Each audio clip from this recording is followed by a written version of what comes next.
Hello students, welcome to my YouTube channel. Student, फिर से मैं आप लोग सामने कक्षा 12वीं का विषय अर्थशास्त्र का यहाँ पर ध्यान देना आपको सेट द यानी कि सेट डी का है संपूर्ण सॉल्यूशन। ठीक, आप लोग कन्फ्यूज नहीं होना है। कक्षा 12वीं वालों का ये सेट डी वाला का डी का संपूर्ण सॉल्यूशन दिया गया है। आप लोगों के पास अभ्यास प्रश्न पत्र मिला होगा स्कूल से, ये आपको स्कूल में करने को बोला होगा। ये प्रैक्टिस पेपर है, तो इनको मैं आपको आपके साथ मैं कराऊंगा और साथ ही आपको बताऊंगा। तो आप लोग शुरू करते हैं। शुरू करने से पहले मैं आपको एक खुशखबरी दे दूं कि आप लोगों को ये प्रश्न क्रमांक 1 से लेकर प्रश्न क्रमांक 23 तक का संपूर्ण सॉल्यूशन मिलेगा आपको। मतलब कि जो 23 तक के प्रश्न है पूरे नहीं का सभी संपूर्ण सॉल्यूशन बताने जा रहा हूँ, इसलिए आप लोग इस वीडियो पूरा कंप्लीट जरूर देखिएगा। चलिए शुरू करते हैं। तो सर्वप्रथम बात करते हैं यहाँ पर आप लोग सामने सही विकल्प की। तो यहाँ पर आप लोग सामने 7 नंबर के सही विकल्प रहेंगे, यानी प्रत्येक विकल्प आपका 1 नंबर का रहेगा। ओके, चलिए। तो जब पहला लगा, निम्न में से किस अर्थव्यवस्था में निजी क्षेत्र एवं सार्वजनिक क्षेत्र का सह-अस्तित्व होता है? तो आप लोगों की जानकारी के लिए बता दूं, तो आप लोगों सभी को पता हो, जिन लोगों बच्चों को पता है तो वो कमेंट कर सकते हो, जिनको नहीं पता तो मैं बता सकता हूं। तो उसका आंसर हो जाएगा, ऑप्शन से हो जाएगा, मिक्स क्षेत्र हो जाएगा। ठीक, चलिए बढ़ते हैं नेक्स्ट को। नेक्स्ट आपका दूसरा वाला जिसमें लगा, उपभोग की अंतिम इकाई से प्राप्त होने वाली उपयोगिता को कहा जाता है? तो सेकंड वाले को हो जाएगा ऑप्शन, जिसको हम बोलेंगे सीमांत उपयोगिता। क्या बोलेंगे हम लोग? सीमांत उपयोगिता। ठीक बच्चों, चलिए इसी प्रकार से बढ़ते हैं नेक्स्ट को। नेक्स्ट प्रश्न का तीसरा जिसमें लगा है औसत स्थिर लागत है, यानी तीसरे का औसत स्थिर लागत है। तो तीसरे का हो जाएगा आप लोग सामने ऑप्शन सही, जिसमें हम लोग लिखेंगे उत्पादन बढ़ाने पर घटती है, यानी कि उत्पादन बढ़ाने पर घटती है। तो इस प्रकार से आप लोग सामने यहाँ पर 3 विकल्प आप लोगों के सामने सही हो जाते हैं। बढ़ते नेक्स्ट को। नेक्स्ट है चौथा विकल्प, जिसमें आप लोग देखेंगे पूर्ति में कमी के निम्नलिखित में से कौन से कारण हैं? तो पूर्ति की कमी के लिए इसमें हो जाएंगे आपके ये जितने भी दिए गए हैं सारे के सारे हो जाएंगे, यानी आ बा सा, यानी उपयुक्त हो जाएंगे आपके सभी। ओके, चलिए बढ़ते नेक्स्ट है। नेक्स्ट आप लोग सामने 5वां, जिसमें लगा समूह की बनावट पर ध्यान न देने का किस अर्थव्यवस्था की प्रमुख समस्या है? तो इसमें आप लोगों के सामने 5वां है, जैसे कि 5वें वाले का। तो इसके बाद बात करते हैं तो 5वें का हो जाएगा आप लोग सामने ऑप्शन सही, जिसमें हम लोग लिखेंगे समष्टि अर्थशास्त्र। ओके, बढ़ते हैं नेक्स्ट को। नेक्स्ट आप लोग सामने 6वां, जिसमें लगा राष्ट्रीय आय का एक माप है। तो राष्ट्रीय आय का क्या माप होगा? तो इसमें 6वें का हो जाएगा ऑप्शन है, इसमें लिखेंगे हम लोग देश के कुल उत्पादन की। ठीक, ये ऑप्शन आपका सही होगा। चलिए अगला प्रश्न क्रमांक 7वां, जिसमें 7वें की बात करते हैं। 7 में लिखा था आप लोग सामने उपभोग फलन का फलनात्मक संबंध है। तो 7वें का हो जाए ऑप्शन सही हो जाए आय और बचत का, यानी ऑप्शन आपका सही हुआ। तो इस प्रकार से बच्चों आप लोग सामने यहाँ पर सही विकल्प 7 नंबर के पूरे कंप्लीट करा देते हैं। अगर आप लोग इस प्रकार से सही लगाओगे तो आपके सही में 7 में 7 सही हो जाएंगे। ओके, चलिए बढ़ते हम लोग नेक्स्ट की ओर। तो नेक्स्ट आप लोग सामने रिक्त स्थानों की पूर्ति कीजिए। तो रिक्त स्थान भी आप लोग सामने यहाँ पर 6 नंबर के दिए गए हैं, जिनको हम लोग इस प्रकार से पूर्णता लिखेंगे करेंगे। ठीक, चलिए पहला लिखा है आय में वृद्धि होने से कुछ वस्तुओं की मांग जाती है एवं कुछ वस्तुओं की मांग जाती है। तो इसमें क्या हो जाएगी? तो इसमें आप लोग पहले में लगे घट, दूसरे में लगे लोग बढ़। तो क्या हो जाती है? घट बढ़ जाती है। ठीक, तो इस प्रकार से हो जाएगा। फिर लगेगा आप लोग दूसरा वाला, यदि निकट प्रतिस्थापन वस्तु आसानी से उपलब्ध नहीं होती तो उस वस्तु की मांग होगी। तो क्या होगी? तो उस वस्तु की मांग क्या होगी?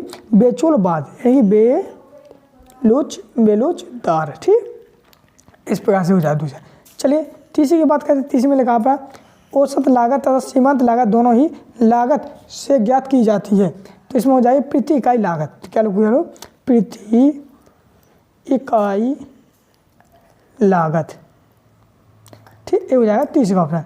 चलिए बढ़ते हैं नेक्स्ट नेक्स्ट चौथा वाला जिसमें लगा पूर्ण योग्यता। चौथे वाले को हम पूर्ण प्रतियोगिता एक स्थिर है। तो चौथे की लिखेंगे हम लोग, तो पूर्ण एक स्थिर है। तो चौथे वाला बोल भरोगे आप लोग कि काल्पनिक, क्या भरोगे? काल्पनिक स्थिति। ठीक,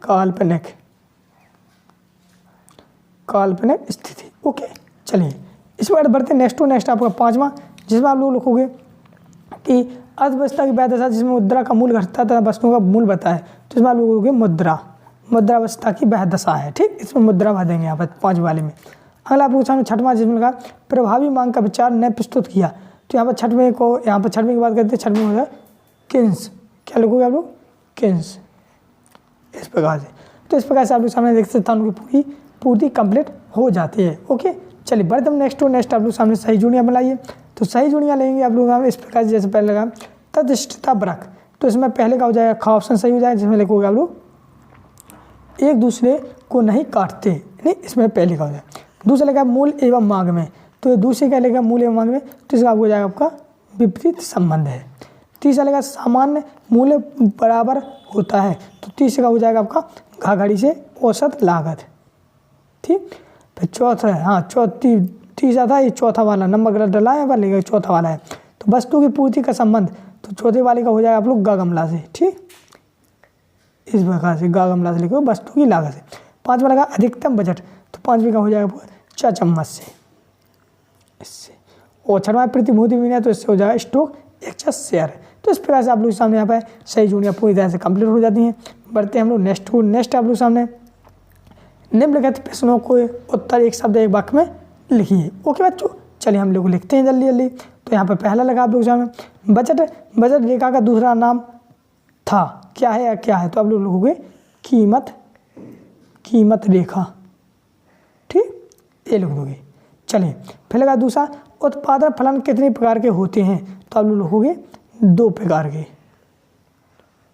अगला है तीसरा कौन सी आय आर्थिक विकास की सूचक होती है, तो तीसरा को लोग आप लोग राष्ट्रीय आय। क्या? राष्ट्रीय आय।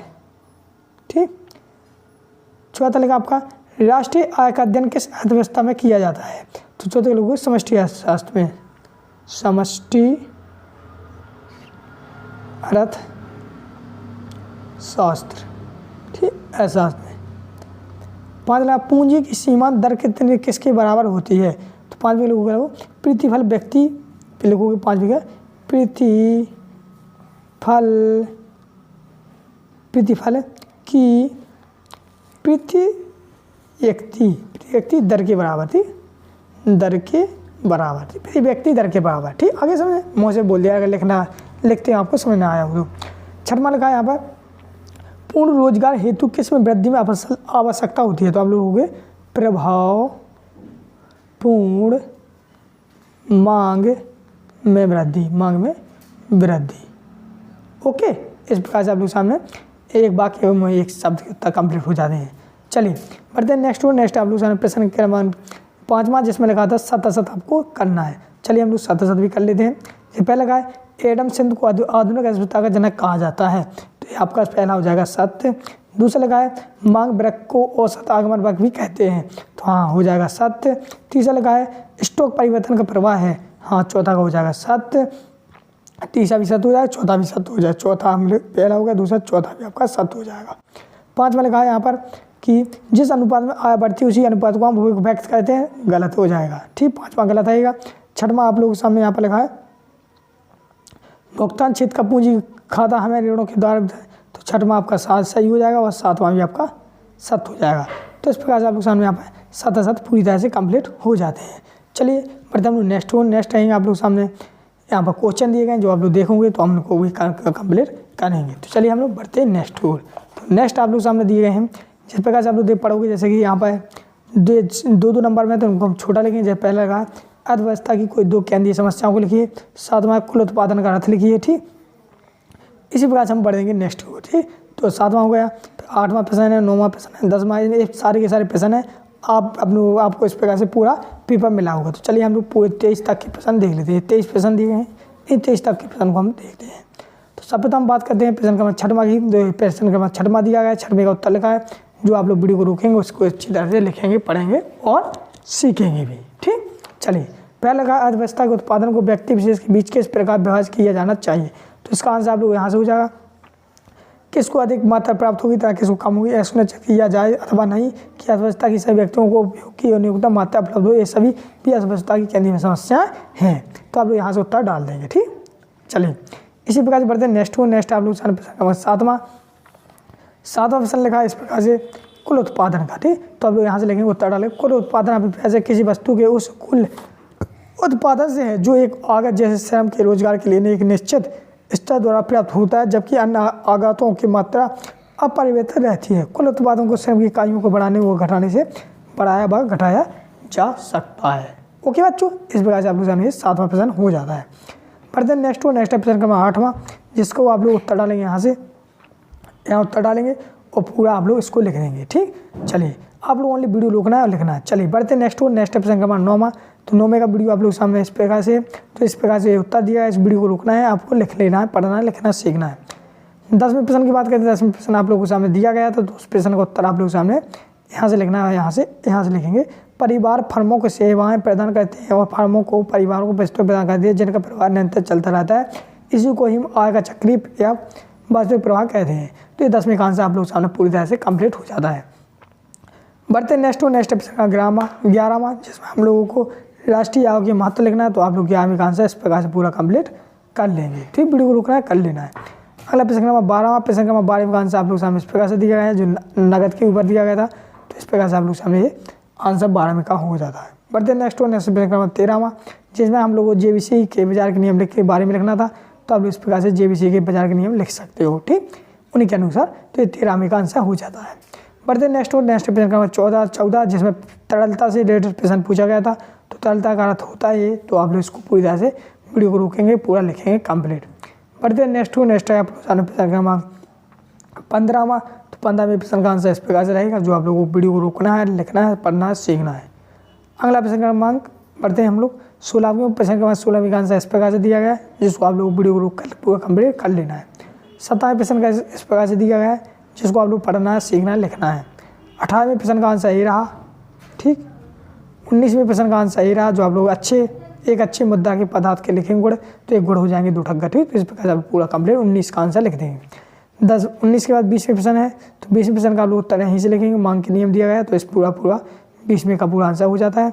साथ ही आप लोग चाहो तो ये आपके सामने 21वें प्रश्न का आंसर है। तो 21वें प्रश्न का थोड़ा बड़ा लिखेंगे। तो इस प्रकार से आप लोग इसको थोड़ा आप लोग बड़ा लिखेंगे, क्योंकि इसमें 3-4 हेडिंग दी गई, 4-5 हेडिंगों को आप लोग लिख सकते हो, ठीक है। 21वें का आंसर हो जाता है, आप लोग वीडियो को रोक कर लिख सकते हो। 22वें प्रश्न का आंसर ये रहा, जो आप लोगों को इस प्रकार से वीडियो को रुकना है, धीरे धीरे करके इसको पूरा कंप्लीट लिख लेना है, ठीक बच्चों। इसी प्रकार से हम पढ़ते हैं नेक्स्ट है प्रश्न 23वां। तो 23वें प्रश्न का आंसर ये रहा आप लोग सामने, ठीक।